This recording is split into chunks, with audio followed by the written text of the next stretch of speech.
Oke, Assalamualaikum warahmatullahi wabarakatuh. Perkenalkan nama saya Muhammad Zeta dengan NIM 20 200 510202 dari Prodi Hubungan Internasional. Nah, di sini saya bakal presentasiin tentang Nahdlatul Ulama dengan dosen pengampu Pak Sidik Jamika, mata kuliah IDD Politik. Oke, yang pertama, eh, konteks sosial politik kemunculan Nahdlatul Ulama di Indonesia. Sejak awal Nahdlatul Ulama atau bisa disingkat NU merupakan Jamiyah dan Ijtimaiyah yang membangun gerakan keagamaan pada level yang paling bawah, yaitu masyarakat. Jamiyah Ijtimaiyah artinya organisasi keagamaan masyarakat dan tidak hanya bergerak di bidang keagamaan, tapi juga sosial, kesehatan, dan lain-lain. Faktor sosial politik yang berawal dari Raja Ibnu Saud hendak menerapkan asas tunggal, yang ini mazhab Wahabi di Mekah. Sebagian kalangan pesantren yang selama ini membela keberagaman menolak pembatasan bermazhab, namun akhirnya mengurungkan niatnya karena kalangan pesantren dikeluarkan dari Kongres Islam Nasional, dan keberhasilan memperjuangkan kebebasan bermazhab itu kemudian mendorong kesepakatan membentuk organisasi yang bernama Nahdlatul Ulama pada tanggal 31 Januari 1926 di Kampung Kertopaten, Surabaya, Jawa Timur. Setelah kelompok tersebut membentuk dan merdekakan Indonesia, politik kerakyatan perlu diatur, sehingga pada tahun 1954 kelompok tersebut menyatakan sebagian partai politik. Setahun setelahnya, kelompok tersebut berhasil memiliki suara terbanyak dalam pemilu, namun lembaga-lembaga di bawahnya menjadi terbengkalai. Oke, yang kedua, aspek kepemimpinan. Dalam menjalankan kepemimpinan dan memilih pemimpin, kelompok tersebut memiliki kriteria utama berupa keilmuan. Menurut Gusmus, kriteria keilmuan tersebut ialah menguasai beberapa kitab klasik, diantaranya Fathul Wahab, Fathul Mu'in, Tafsir Ibnu Katsir, Usulul Fiqih, Jama'ul Jamawi, dan kitab-kitab lainnya. Untuk itu, pemimpin kelompok hadir dengan dilihat dari prestasi dan karismanya. Gelar pemimpin kelompok perlu diraih dengan ilmu yang sepadan dan tidak membawa kelompok ke ruang politik. Contoh pemimpin NU sekarang adalah Said Akil Siraj. Oke, kita masuk ke slide keempat, itu adalah aspek sistem nilai. Poin pertama, sebagian mana yang diketahui kelompok ini merupakan organisasi Islam, sehingga tolak ukur nilai yang dilakukan oleh kelompok ini berdasarkan Al-Quran, hadis, dan pendapat ulama. Dalam menentukan tindakan baik dan benarnya kelompok tersebut berpedoman sebagaimana orang Islam, seperti membuat kelompok yang bisa bermanfaat bagi semua orang, menjalankan perintah Tuhan yang Maha Esa, mengikuti ajaran-ajaran Nabi dan Rasul, dan lain sebagainya. Yang poin kedua, dengan berkembangnya zaman, ada beberapa hal baru yang tidak ada dalam Al-Quran dan hadis. Maka kelompok tersebut akan menentukan melalui musyawarah dan pendapat ulama di Indonesia untuk menentukan baik dan buruknya hal tersebut. Bahkan dulunya sang pendiri, Kiai Wajid Kiai Haji Asim, melarang meniru sikap penjajah yang didasari dari hadis dan man tasyabaha biqaumin fahwa minhum. Artinya, barang siapa yang menyerupai suatu kaum, maka ialah bagian dari tersebut. Quran surat Mutakin. Yang kelima, aspek kegiatan rutin. Kegiatan rutin NU terdiri dari 5. 1. Tahlilan. Tahlilan sendiri berisi pembacaan zikir, tasbih, Al-Quran, tahlil, dan sebagainya. Yang kedua, ziarah kubur, mendatangi makam para aulia, ulama, leluhur, sembari membaca doa di sana. Yang ketiga, maulid Nabi. Kegiatan tersebut ada berbagai macam contoh, maulid, diba, barzanji, dan lainnya. Yang keempat adalah istoksah. Istoksah memiliki arti memohon pertolongan kepada Allah Subhanahu wa Ta'ala. Yang kelima, doa 7 bulan kehamilan. Acara ini berbentuk pembacaan doa dan pemberian sedekah dalam rangka 7 bulan masa kehamilan seorang wanita. Kegiatan penerimaan anggota barunya pun juga beberapa syarat, salah satunya mengikuti kaderisasi NU. Nah, kita masuk ke slide ke-7, aspek pengikut setia.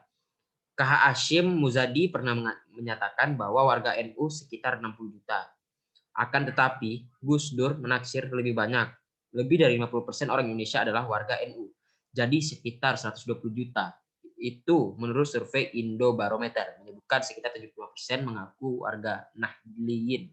Artinya jumlah warga NU sekitar 143 juta tahun 2002. Survei yang dilakukan oleh LSI menunjukkan bahwa warga yang teridentifikasi NU 36,5% menurut kata Ali tahun 2017. Sedangkan untuk rata-rata umur anggota yang bergabung berkisar pada 20 sampai 45 tahun. Kisaran tersebut ditentukan karena masih ada beberapa perbedaan pendapat dalam menentukan umur maksimal anggota kelompok Susanto. Latar belakang ekonomi pun tidak terikat dan bebas dari kalangan manapun. Bagi anggota kelompok diharuskan beragama Islam, sebagaimana dalam pembinaannya. Setiap anggota dalam kelompok harus mengikuti kaderisasi yang diselenggarakan, sehingga mereka harus memiliki sertifikat menyatakan telah lulus kaderisasi. Nah, masuk ke slide ke-8, itu adalah aspek ekspresi simbol kebudayaan. Kelompok tersebut diberi nama NU yang artinya kebangkitan ulama. Hal ini didasarkan pada ulama yang pada saat itu bersatu untuk menguatkan agama Islam. Lambang dari NU ini berasal dari mimpi Kiai Ridwan, bergambar bola dunia dilingkari oleh seutas tampar dan 9 bintang. Lalu ditambahkan dengan tulisan NU dalam bahasa Arab.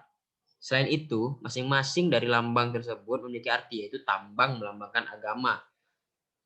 Berpegang teguhlah kamu sekalian pada tali Allah dan jangan bercerai-berai. Posisi tambang melingkari bumi melambangkan persaudaraan kaum muslimin di seluruh dunia. Untayan tambang berjumlah 99 buah melambangkan Asmaul Husna. Bintang 9 melambangkan jumlah Wali Songo. Bintang besar yang berada di tengah bagian atas melambangkan Nabi Muhammad dan 4 bintang kecil samping kiri dan kanan melambangkan Khulafaur Rasyidin, dan 4 kecil di bagian bawah melambangkan mazhab 4. Selain itu tidak pernah terjadi perubahan atau modifikasi dari lambang NU. Bisa dilihat ini seperti di bawah ini ada lambang NU. Nah, masuk ke slide ke-9 ya. Itu adalah spektrum ideologi. NU sendiri tidak berada pada ideologi kanan maupun kiri. Bisa dibilang NU adalah tengah atau netral.